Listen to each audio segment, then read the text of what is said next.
If you're 55 or older, the Social Security Administration uses special grid rules to evaluate your claim, making your age a key factor.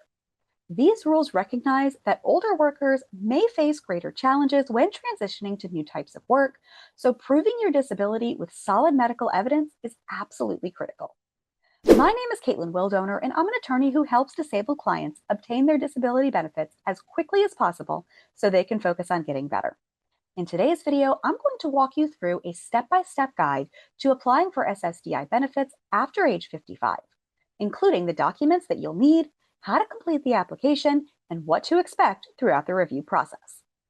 Step number 1, gather the essential documentation.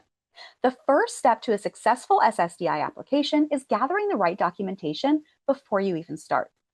Think of this as building your case to show the Social Security Administration exactly why you qualify. You'll need 3 key types of documents. Number 1, comprehensive medical records. These should include the diagnoses, treatment history, and doctor's notes that clearly show how your condition, whether it's arthritis, heart disease, or respiratory issues, prevents you from engaging in substantial gainful activity. Number 2, a detailed work history. Compile your job history for the last 5 years, including job titles and the physical requirements.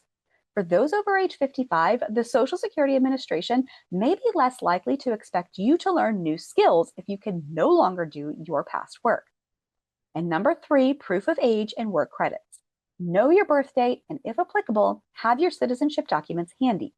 For work history, you will generally need 20 credits from the last 10 years, and in 2026, you earn 1 credit for every $1,890 in earnings. Here's a pro tip. Organize all of that evidence that you'll need in a binder or a digital folder on your computer to have on hand to help you and or to submit directly to the Social Security Administration. The clearer your evidence is, the faster the Social Security Administration can review it.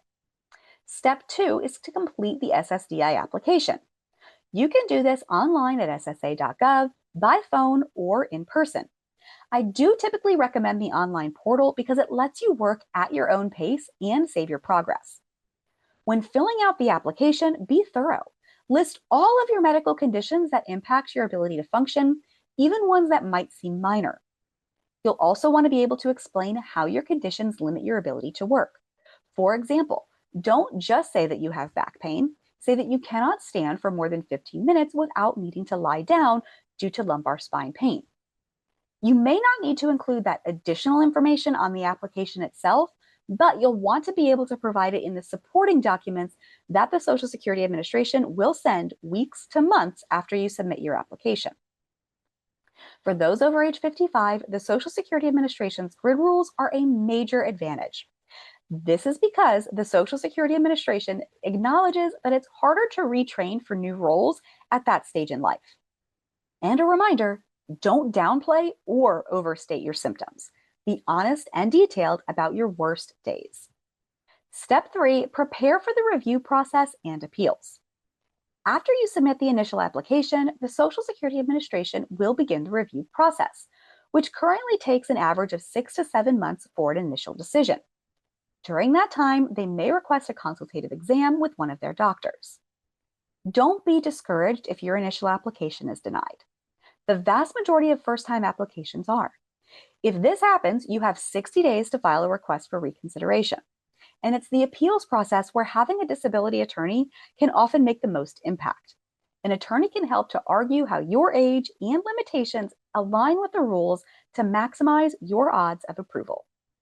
Thanks so much for watching. If you're disabled and unable to work, click the scheduling link below or give us a call directly for a free consultation where we discuss your case and see what I can do to help you.